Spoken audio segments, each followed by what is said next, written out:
Hey everyone, it's Kong again with the final highlights video from my push to Langrisser in Apex Arena this season. I've just got two matches for you, two that I thought were fairly interesting and illustrative of a couple of unique things that happened to me during my hectic final weekend of Apex Arena streams. So this first match is against Cheems, and he's got a few characters that I want to first ban. I never want to face Tiny Jessica, I never want to face Yulia, I never want to face Reen, so sadly I can't ban them all first. I'll go ahead and start with Tiny Jessica to get rid of some shenanigans. And he gets rid of my Yulia first, which is interesting. See, now he first picks Yulia, which is the one thing that throws a wrench into my plan. My next move was going to be to ban Reen and Yulia, probably, to get rid of two really annoying units, and make it so I don't need to do specific things to get rid of them. So I'm going to go ahead and get rid of a tank and one of his healers in an effort to force him to choose a healer now, since he only has two left. And I pick Tiny Jessica first. He's banning some of my good DPS, and he does not take the bait, kind of calls my bluff, and instead of choosing a healer, goes with his preferred tank. And it was a bluff because I'm just going to continue banning DPS. I'll let him have a healer. I figure at this point I'm letting Reen get through, so I'm going to have to pick my Rosenseal to kind of neuter him without having to actually ban him. And he goes for Leaden, so another tank, two tanks in his first three picks. I get rid of a couple guard-ignoring units that could threaten me, and I pick Jugler. The reason, even though I have all my tanks available and I still have a couple of DPS choices that I could pick here, I wanted to pick Jugler because he has two tanks out already, and I know with Yulia and two tanks, so far my only DPS is Jessica, I'm going to need a way to lock down these tanks. So I want Jugler in the mix to splash, possibly do some weird teleport cannonball hijinks to close these tanks up so that I can get at Yulia. So he gets his healer. And I'm going to go ahead and ban Aryan Rod, leaving him with a choice of a third tank or a Reen who can't really do much. He leaves me with a couple tanks as well and chooses his tank, so he has three tanks, and I have no choice but to play three tanks. So we've got between us 6 tanks in this battle. First time I've seen that.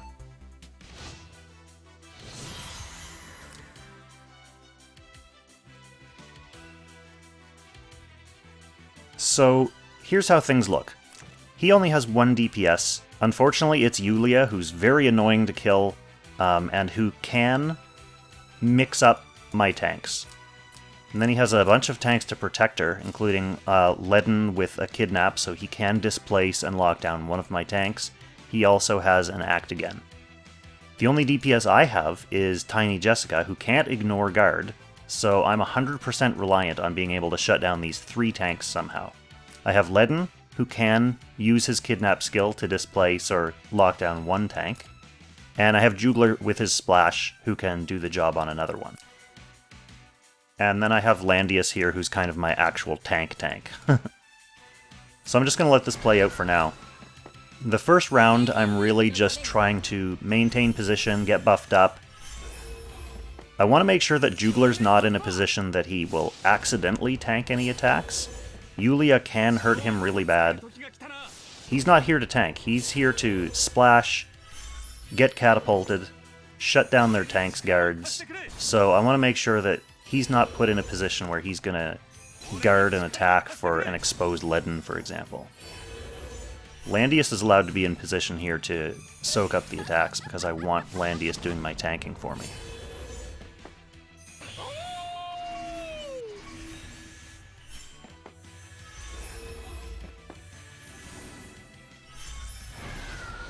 So I get that breeze with Jessica there, which is nice.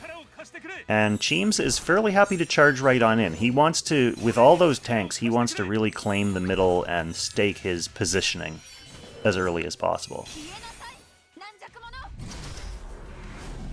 And I figure if he's doing that, you know, he's right in there anyway. I might as well waste no time. I'm not going to gain anything from spending another turn getting set up. So I move right in with Ledden and kidnap Hilda a space forward, just to get some damage on her and to get that lockdown in play. So Yulia comes in, procs my Dropnir and my Molders, but doesn't die, so Cheems obviously has a built-up Yulia and some more troop training than the other guy that I faced. So I splash in with Jugler. Now, this is an interesting positioning, right? Because with Jugler there, Landius is not guarding, and with Ledden there, Hilda's not guarding. His Ledden has already moved, so he can't move into position this turn, which means that this Yulia is exposed. She's not being guarded right now, which is exactly what I want. So she's getting healed up.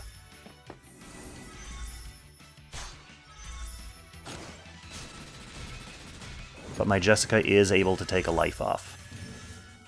And since that was a long-range attack, Yulia gets her revive, but she doesn't get any self-healing off from that, so she's a sitting duck right now.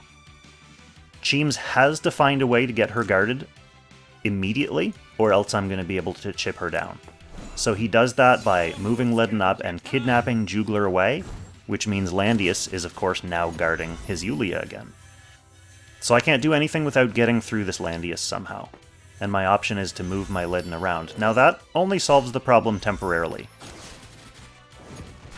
because now that Ledden's not in position, he's simply changed which tank is guarding her. So Hilda is guarding Yulia right now, and he went ahead and plowed my tiny Jessica away. Fortunately for me, I still have this breeze, so I'm able to make a play with her. Even though she's been rammed away, I move up, grab my Jugler, and slam him beside Hilda, which means she's not guarding anymore, and I'm able to chip Yulia down. And Cheems knows that Yulia was his one win condition. Without Yulia, he can't do anything to this team. So great match, Cheems. That one had me sweating for sure. That felt like a true battle of the brains. I had some coaching from the chat, but I think that was a great match to highlight the kind of real stressful positional chess games that you can have when you have not just tanks, but tanks who can do weird stuff and mess with your positioning. And then you throw Jessica in there on top of that with her teleport, being able to grab Jugler from 2 spaces away because of the extra range on her teleport. So being able to slap him down beside that Hilda, immediately opening up the guarding situation. That's the kind of game where basically every move and every tile matters. So thanks for that. That one had me sweating, but a real good match. I thought that was a real fun one. Okay, kind of on a similar note about positioning, the second match I want to show is a real short, a real quick one. There's just one kind of move that I think that really turns the tide of this whole match, so I just want to get to that. I'll skip the pick ban, but I'll give you a quick summary of what we have here. It's versus Dragonheart, and they have Landius as their tank, Tiaras as their healer, and then they have Licorice, Zerida, and Listel. Licorice with the faction buff, so Zerida doesn't need to worry about buffing herself. For my part, I have Landius, Jugler, and Tiny Jessica, so obviously hoping for some kind of splash teleport shenanigans. For my physical DPS, I have SP Elwyn, who is my main hope, really, in trying to get rid of Listel and maybe Licorice as well. So obviously, you can tell right from the start here, my game plan is going to be to somehow get Jugler splashed sitting on Landius, which will allow my Elwyn to take out these otherwise very annoying threats. With Jugler and Liana in the mix, obviously I do have a Gospel, but Dragonheart does have Reapers and some heal reversal, so there's a lot of danger of getting Jugler touched and then doing damage to the rest of my team. So that's something I'm going to be trying to carefully avoid at the start of this match by keeping Jugler and the rest of my team far away. So I'm going to be setting up right back here in the home position. He moves Listel, so I kind of get an idea of how far ahead I can move Jugler. Getting Elwyn in position to at least form a little bit of a threat. But he's doing the smart thing and keeping his team all bunched up around Landius, where I can't really do anything. So I go ahead and Gospel Jugler since he's on the front line and I don't want him getting touched. Now this is the move that does it. I can understand trying to get out of the threat zone and get your Alhazard off, but doing that as the very first move of the turn? Zerida's not being guarded right now, and Dragonheart has no way of getting the rest of the team up there in case Zerida needs reinforcements, which of course Zerida does, because I have a Tiny Jessica with a teleport who hasn't acted yet, and a DPS with long range. So I think you can deduce what my play is going to be here. I go ahead and throw Elwyn all the way up within range, so he can make a charge. Now there's nothing Dragonheart can really do other than stick with the game plan down here in the south and keep things around that Landius. I think he knows at this point that Zerida is bait at this point. So Elwyn goes in, easily finishes her off. With his Dragon Charge, he's also immune to debuffs, so I'm not too worried about Listel doing something to him. And of course my Jugler, who's Gospeled with Jugler Plushie Gospel, still has a couple turns left on debuff immunity, so I'm not worried about being Reaper's touched anymore, although it looks like that's what Dragonheart is getting in position to do.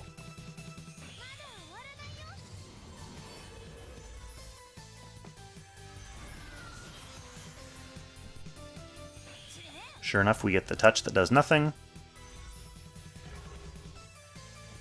This also opens up a spot on Landius for me to splash into.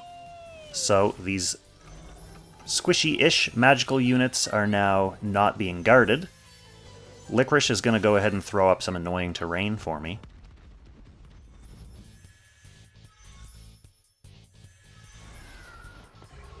But it's not going to be enough to protect Tiaris from my debuff-proof Elwyn, who comes in, takes out the healer.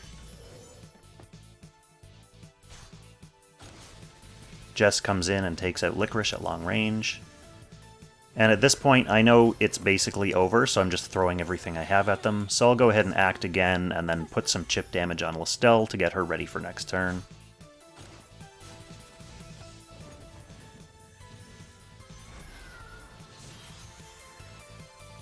But it doesn't go that far. Dragonheart knows it's all over, and that I think is an important match because it shows the importance of turn order. So Dragonheart had a really solid composition there against my team, and if they had been a little bit more patient with moving Zerida up out of guard range, out of range of the protection of the rest of their team, the very first move on that turn, you know, if they had waited until my Elwyn, who's the primary long-distance physical threat, had already moved and then done something with Zerida, then it would have been a different story. Having Zerida still, like, waiting until the end of the turn also gives you a little bit more threat, because if I try to do something sneaky with Jess and leave her in Zerida's range, the threat of that Zerida then killing me is always there looming. So, mispositioning Zerida right at the start of the turn is what turned the tide of that match. I just thought that was a fairly interesting one. I've definitely been on the other side of those kinds of moves before, where I'm just not thinking about who the enemy still has left, and I get a little too overzealous and move the wrong way or move in the wrong order, and then it just opens up to the rest of my team getting steamrolled. So it definitely happens to everyone, and I'm sure Dragonheart learned from that mistake and won't be doing the same thing again. So thanks for that match, Dragonheart. That was another really good one, and I hope I didn't gatekeep you there. So that's all the PvP I have to show you for this season. I might be back showing some more matches from my clannies and or from Tristan, depending on how the playoffs go this coming weekend. And to all of you watching who are in the playoffs, I wish you the best of luck. Take care, everyone. Thanks for watching, and happy Langrissing.